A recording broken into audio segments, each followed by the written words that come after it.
After leaving the last Metroid in existence at a research station, Samus is alerted by a distress beacon.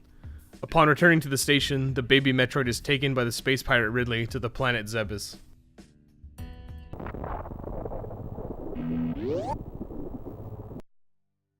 Super Metroid is an open-ended adventure game. You're simply tasked with finding the stolen baby Metroid by exploring the alien world of Zebes. Zebes is full of ancient alien technology that requires various tools to navigate. Doors are color-coded, and you'll need missiles for pink, super missiles for green, and power bombs for orange doors. Other obstacles, like one-way doors, prevent you from actually being able to return to areas, forcing you to delve deeper into the core. The upgrades you get effectively act as keys, allowing you to enter new areas, or are used to finally exit areas you're trapped in. Upgrades to your basic beam, like Wave Beam or Ice Beam, will allow you to exit areas you're forced to enter but have no means of actually leaving. Movement is all based around momentum. You start slow but gradually speed up. You maintain momentum, which allows you to do some cool things like jump and change into a morph ball to get into some small crevices that you couldn't get into earlier. Super Metroid actually does an amazing job of leading you around. It's open-ended in nature, but there are clear routes that the game leads you on with some subtle and some not so subtle clues. There's a fairly obvious intended route, but you can choose to deviate if you have the skill and knowledge to sequence break.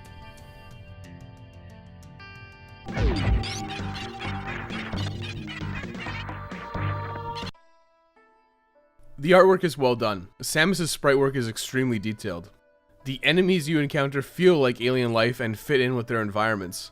Zebes is hollow and has some interesting topography with the various underground jungles of Brinstar, a series of flooded caverns that formed its own ecosystem known as Meridia, and the molten core of Norfair. The music is all ambient and works well for the themes of the various areas.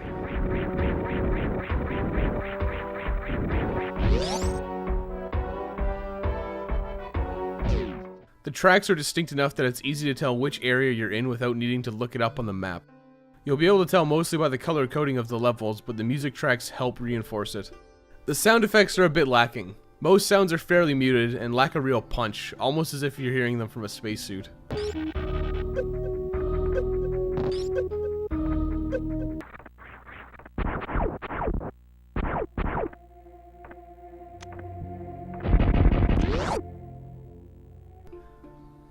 The controls will take some getting used to. It can be clunky to swap between missiles, super missiles, power bombs, the grappling beam, and the X-ray scope. It's not the worst thing in the world, but it can be cumbersome, especially if you accidentally scroll past one and have to go through it all again. I highly suggest adjusting the default controls to your preference, as they just don't feel right. The movement mechanics can take some getting used to, and there's a bit of a learning curve to understanding how everything works. Super Metroid really isn't about the story.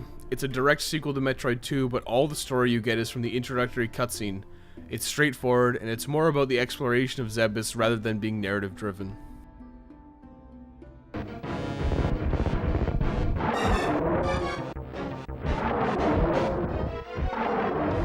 Super Metroid isn't terribly difficult, but it will require some skill to complete. Oddly enough, rarely the enemies you encounter on Zebes are a threat. The environments are much more threatening than the local flora and fauna. The only deaths experienced were through actively trying to sequence break and failing, falling into lava multiple times. That being said, it's not actually the easiest game to get through. You do need to do some precision platforming with things like the Ice Beam and Grappling Beam. After getting some key upgrades, the game strictly enforces you to use them almost immediately, usually to escape the area that you got them in. This is to ensure that you know how these mechanics work, but it can be frustrating to get out of some of these areas. There are a few parts in Meridia specifically that require a lot of usage of the grappling beam, and it's not the easiest thing to control, so those parts are a low point, especially since you can end up forced back to the start of the area if you make a mistake. There is a lot to collect, much more than you need to reasonably beat the game. By getting a multitude of energy tanks, reserve tanks, and missile tanks, you can beat most bosses by attrition. Simply standing your ground and unloading everything you have on them is a reasonable strategy. If you don't have a lot of energy tanks or missiles, some bosses like Fantoon can be a reasonable challenge. If you're forced to resort to your charge beam, bosses become significantly longer and harder. Bosses cannot be damaged by your standard beam and require either a charge beam or missiles to damage in their weak spot. Every boss has destructible projectiles which can provide you energy and missiles, so you can never end up in an unwinnable situation. To find everything will be a challenge without a guide. Many missiles are hidden in random walls or require some unorthodox methods to get. Super missiles are always welcome, but you don't need every single power bomb or missile tank just because you get access to so many through standard exploration.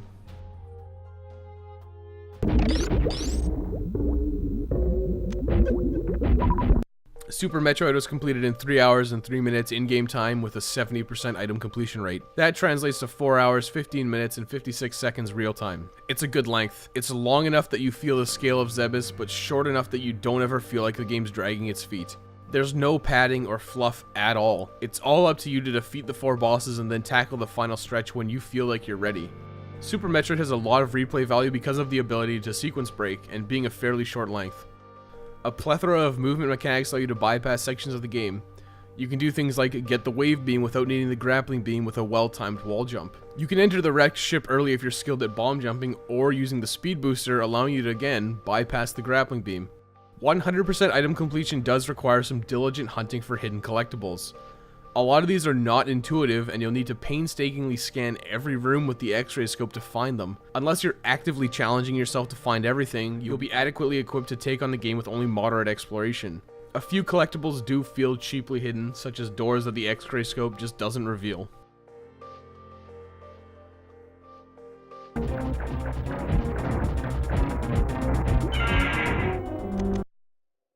Super Metroid in this style of game isn't my usual cup of tea.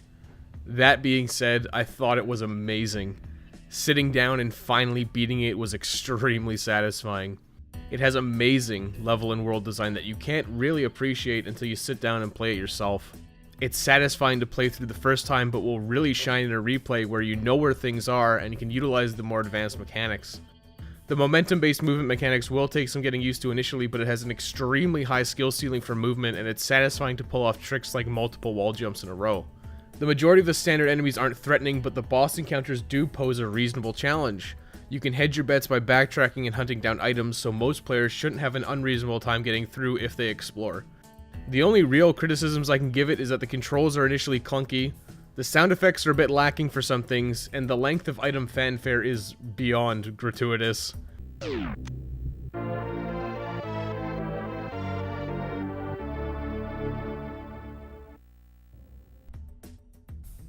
Super Metroid is a masterpiece. It should be considered required playing to anyone serious about video games. Super Metroid gets recommended playing's most prestigious verdict of recommended.